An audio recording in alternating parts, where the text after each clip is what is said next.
சொந்த வீடாக இருந்தாலும் சரி, வாசற்படி இருக்கும் அனைத்து வீட்டிலுமே மகாலட்சுமி கட்டாயம் குடியிருப்பாள். ஆனால் ஏன் எல்லோரும் பணக்காரராக இல்லை என்றால், துயில் கொண்டிருக்கும் மகாலட்சுமியை நாம் பக்தியோடும் மந்திர சொற்களாலும் இன்னும் எழுப்பவில்லை என்று அர்த்தம்.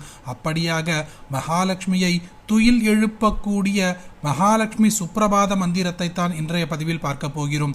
திருப்பதி பெருமாளுக்கே அவர் சுப்ரபாதம் ஒலித்த பிற்பாடு இந்த மகாலட்சுமியின் சுப்ரபாத மந்திரத்தை சொல்வது வழக்கம். பதிவுக்குள்ள போறதுக்கு முன்னாடி இதுதான் முதல் முறையா நம்ம சேனலுக்கு வந்திருந்தா சப்ஸ்கிரைப் பட்டனை கிளிக் பண்ணுங்க. தினந்தோறும் உபயோகமான ஆன்மீக பதிவுகளை பெற நோட்டிபிகேஷன்ல இருக்கிற பெல் ஐகானை கிளிக் பண்ணுங்க. இந்த வீடியோவை லைக் பண்ணுங்க.